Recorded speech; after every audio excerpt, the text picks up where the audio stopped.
Bagaimana kabar hari ini? Sebelum kita lanjut ke pembelajaran, silakan ketua kelasnya untuk mulai menjawab. Pimpin dulu.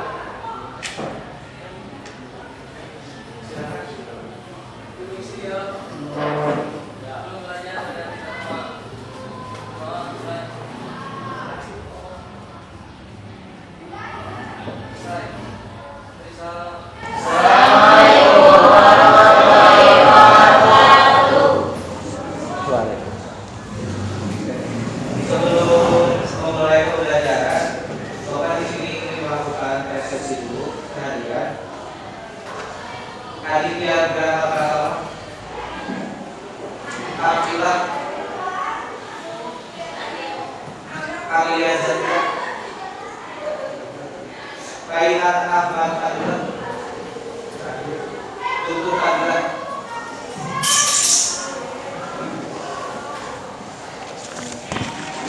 Jadi sesuai dengan mata pelajarannya, hari ini kita akan mempelajari tentang sejarah, khususnya tentang teori masuknya Islam ke Indonesia.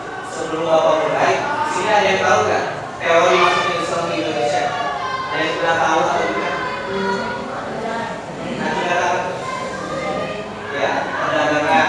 Terus yang lain? Bisa, kesenian salah satunya. Terus apa? Perang bisa. Yang lain itu adalah salah satu cara atau proses penyebaran agama Islam. Yang lain tentunya teori yang kita akan kita bahas.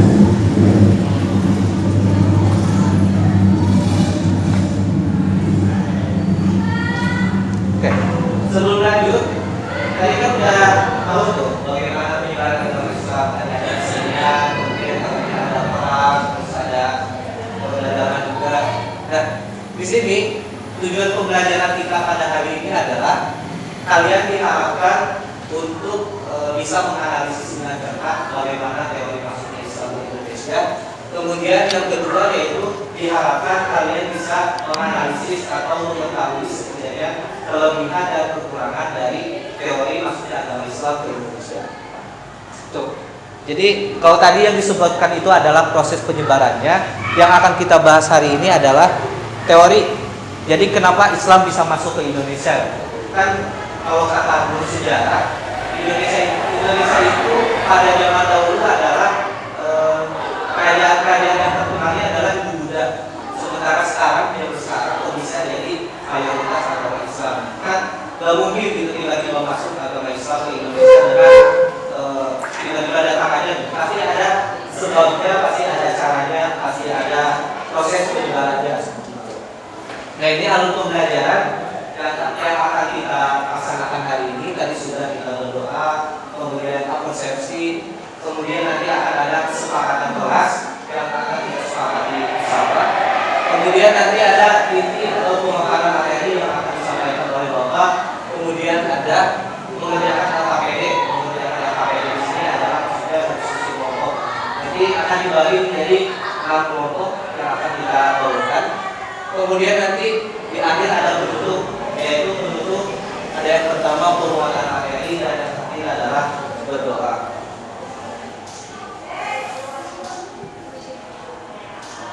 Sebelum mulai pembelajaran, di sini ada yang pernah melaksanakan kesepakatan kelas ya sama gurunya. Biasanya di awal semester ya. Kalau sama Bapak biasanya dilaksanakan setiap awal pembelajaran. Jadi kesepakatan kelas ini disepakati untuk pembelajaran Bapak saja, tidak untuk pembelajaran dengan guru lain. Yang pertama yaitu berdoa sebelum dan sesudah belajar. Sepakat atau tidak?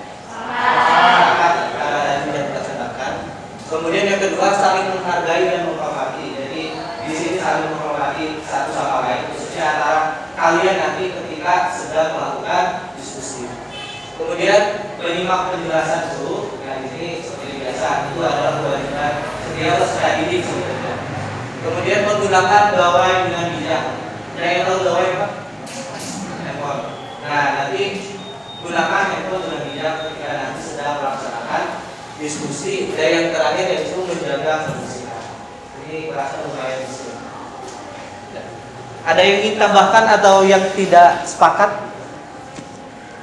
Sepakat semuanya? Nah, sebelum maghrib, ada yang tahu itu orang di mana? Masjid.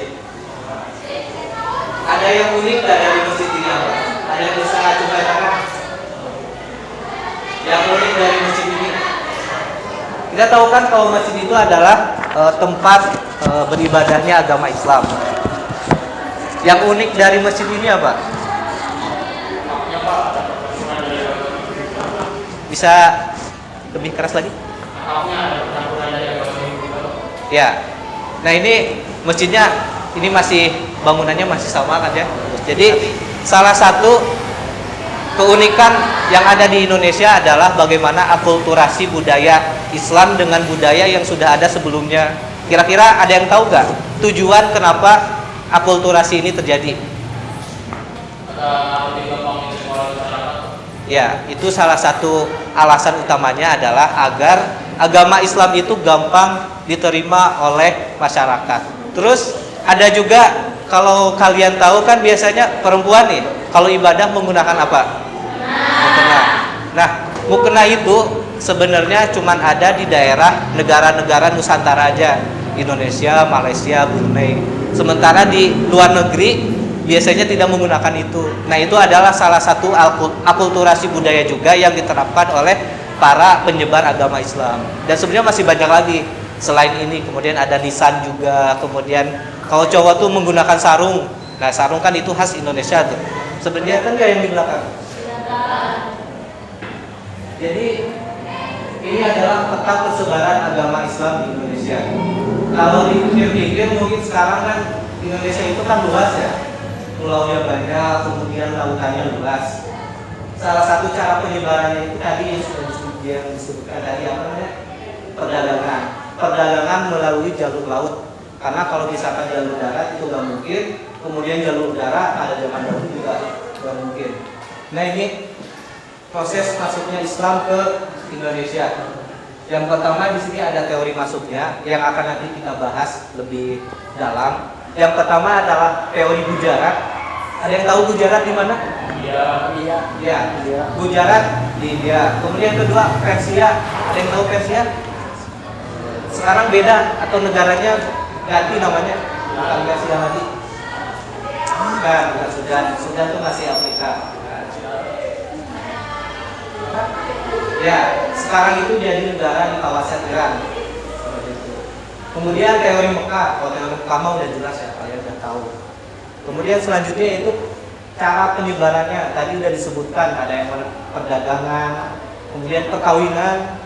Ketika mereka datang ke sini, kemudian jatuh cinta dengan masyarakat lokal, terjadi perkawinan. Kemudian pendidikan, kesenian udah jelas, banyak contoh-contoh keseniannya. Kemudian politik dan tasawuf. Dan akulturasi atau silang budaya. Imam Siti Hasanah mana? Boleh minta tolong bacakan. Di sini aja dulu. Ya. Kelihatan. Penyebaran agama Islam di Indonesia pada satu sama lain bersamaan dengan gerakan dunia sehingga berdakwah secara terbuka sekitar tahun 600 dari Indonesia sendiri. Telah ada sebuah perkampungan Arab Islam di bawah pesisir Sumatera. Nah, kalau kita berbicara tentang teori, kalian sering nonton YouTube nggak? Kayak si Judge atau yang lain-lain gitu? Sering. Jadi teori itu sebenarnya tidak bisa dikatakan benar, tidak bisa dikatakan salah, karena teori tersebut biasanya punya bukti-bukti tertentu, tapi juga punya kelemahan tertentu. Nah, menurut para ahli sejarah, Islam itu katanya udah masuk pada abad ke 6, bukan 16. Abad ke-7, tepatnya pada tahun 625 Masehi. Hal itu ditandai dengan adanya sebuah perkampungan Islam yang ada di kawasan atau di pesisir Sumatera. Kampungan namanya Kampung Barus yang ada sekarang di Provinsi Sumatera Barat kalau nggak salah, daerah Padang. Ini daerah sini lah, udah Bapak tandai.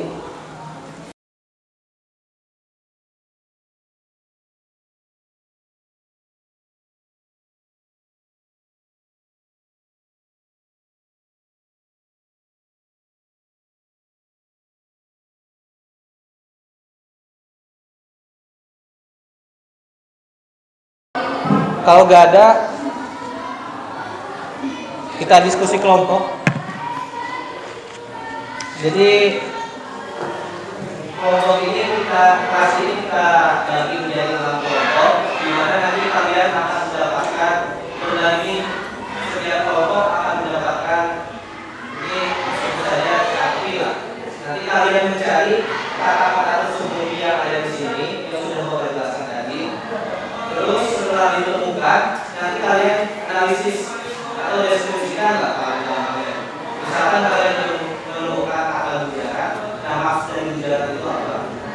Ada yang ditanyakan dulu kan? Kalau nggak ada, kita bagi kelompok masuk. Bagi yang mau dihitung atau ditunjuk? Tunjuk, begitu aja. Begitu. Biar kelihatan dulu biar kalian bisa sosialisasi. Ya. Begitu. Satu sampai 6.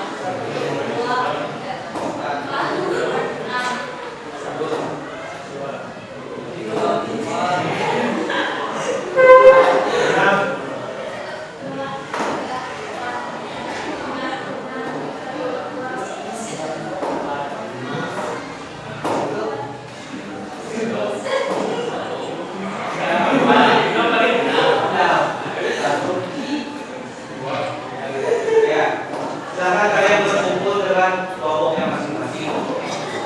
Jangan lupa tentukan ketuanya siapa, kemudian yang mengerjakan siapa, dan nanti yang melakukan presentasi ke depan siapa. Jadi ada 3 orang, ada 5 bagian-bagian di kelompok itu. Silakan.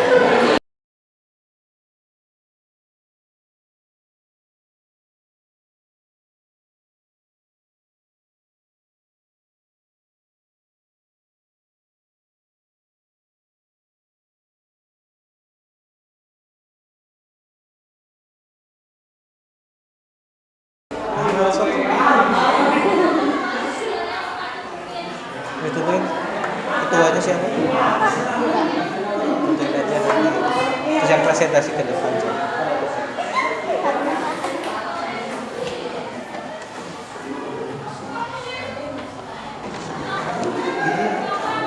Hampir di bawah.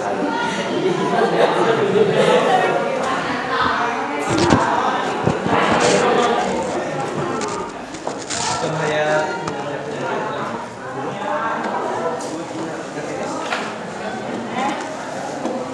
yang lain.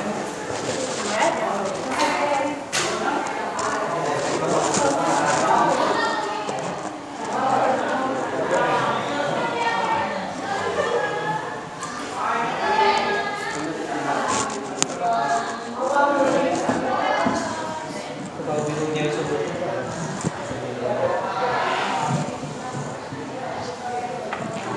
itu yang materi Bapak.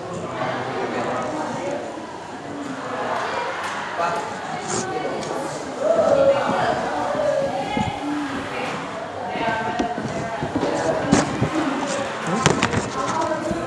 Barang dosen.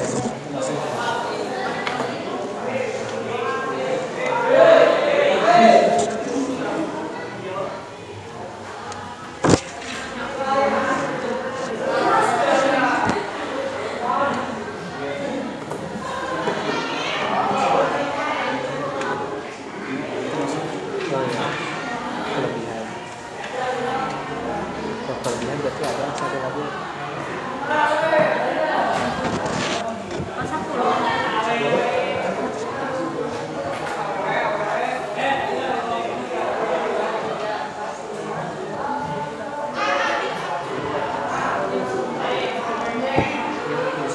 Atau di belakang apa?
Waktunya 15 menit. Kampung lereng atau kampung lereng? Boleh kali ya? Boleh.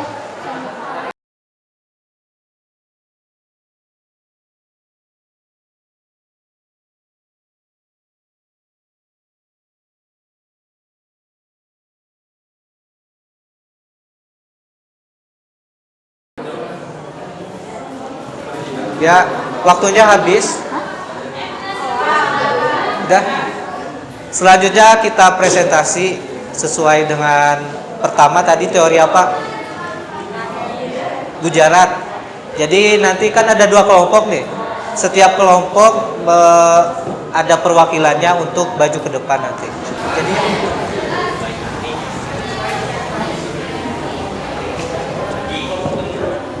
Assalamualaikum warahmatullahi wabarakatuh.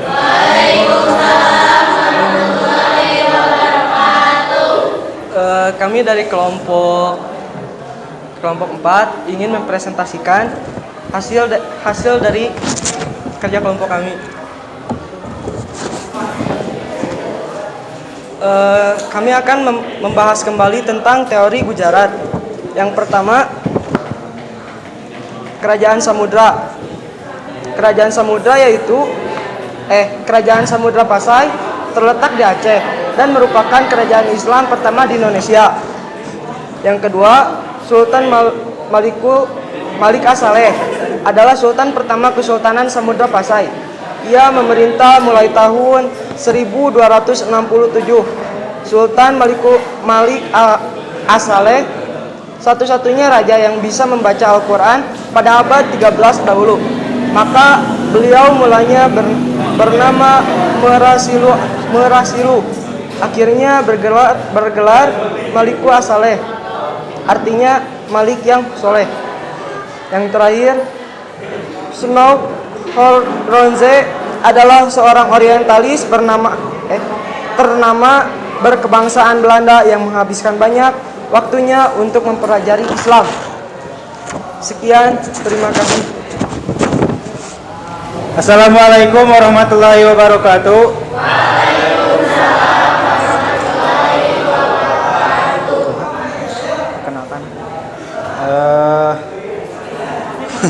Perkenalkan, nama saya Abdillah Purnama dan ini Rifki Priyansah. Kami di sini akan mempresentasikan tentang teori Persia. Yang pertama, Yang ketiga ada Kampung Leren. Kampung Leren punya peran penting dalam penyebaran agama Islam, khususnya di tanah Jawa. Desa ini juga menjadi tempat pendaratan Maulana Malik Ibrahim, pria yang kemudian dikenal dengan nama Sunan Gresik. pemahaman teori Persia adalah teori ini masih sangat minim akan bukti yang dapat membuktikan dengan mutlak. Sekian dari kelompok kami. Mohon maaf apabila ada kesalahan. Wabillahi taufiq wal hidayah. Wassalamualaikum warahmatullahi wabarakatuh. Assalamualaikum warahmatullahi wabarakatuh. Saya Raihan dan ini teman saya. Kami dari kelompok 2 akan mempresentasikan teori Mekah. Kelemahan teori Mekah. Kelemahan dari teori Mekah adalah kurangnya fakta dan bukti yang menjelaskan peran bangsa Arab dalam proses penyebaran Islam di Indonesia. Selanjutnya ada kelebihan teori. Kelebihan teori Mekah yaitu adanya persamaan mazhab di Arab dan Indonesia yang memakai mazhab Syafi'i. Selain alasan kesamaan mazhab, Hamka melihat bahwa gelar-gelar Raja Pasai adalah Al-Malik, bukan Syekh atau Khan seperti yang terjadi di Persia dan India. Teori Mekah merupakan teori baru yang muncul sebagai sanggahan atau penolakan terhadap teori Gujarat. Ya, dari kelompok kami. Assalamualaikum warahmatullahi wabarakatuh. ya, jadi terima kasih kepada semua kelompok yang sudah mewakili presentasinya.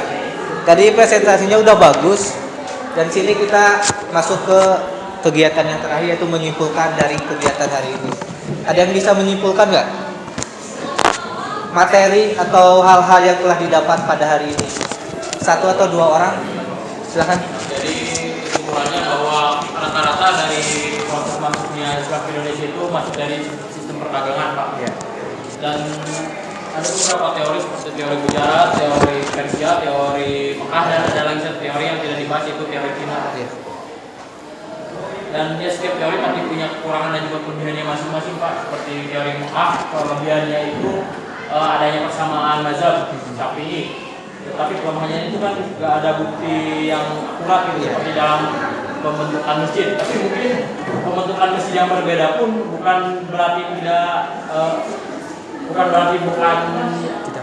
teori Mekah itu salah. Tapi mungkin itu ada modifikasi daripada ulama agar masyarakat lebih bisa menerimanya karena adanya akulturasi ini di Indonesia itu. Siapa namanya? Iya. Tepuk tangan dulu. Selanjutnya, ini kan udah kita kan udah membahas teori itu. Tadi ada 3 teori. Nah, sebenarnya benar ada banyak sebenarnya teori Islam yang dikemukakan oleh para ahli. Cuman di sini yang Bapak sampaikan adalah 3 teori utama yang memang biasanya dibahas gitu di soal-soal. Kalau teori lain ada juga teori Cina. Kemudian kalau kalian dengar ada teori Bangladesh, katanya Islam berasal dari Bangladesh dan lain sebagainya gitu. Cuman yang paling terkenal adalah 3 teori ini, yaitu teori Mekah, teori Gujarat, dan juga teori Persia. Kemudian selanjutnya di sini Bapak ingin dari perwakilan kalian menyebutkan bahwa teori mana sih yang menurut kalian paling masuk akal, paling kalian setujui gitu dari beberapa teori yang sudah disampaikan tadi. Ada yang ingin menyampaikan nggak? Yang lain dulu, yang lain ada nggak? Gak apa-apa, ini pendapat kalian aja. Berani mengemukakan pendapat. Ayo, udah kode-kodean nggak? Enggak?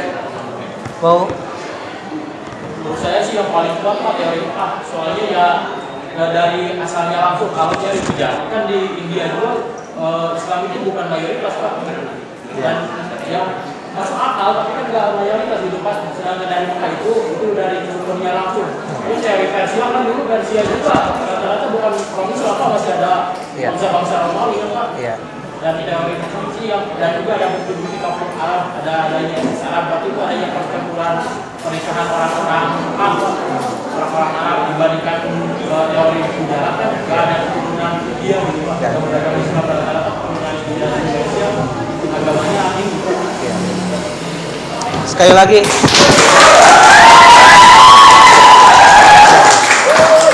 Ya, teori masuknya Islam ini kembali ke diri kalian masing-masing. Terserah mau percaya teori yang mana, karena memang ini udah diteliti oleh para ahli dan juga sebenarnya bukti-buktinya juga ada saling menguatkan walaupun ada kelemahannya. Sampai sini ada yang ingin ditanyakan nggak? Tidak ada. Jam berapa sekarang? 11. Sudah. Kalau misalkan tidak ada, kita akhiri pembelajaran pada hari ini. Tapi sebelumnya silahkan kalian berdoa dulu. Ketua kelasnya sambil siap-siap.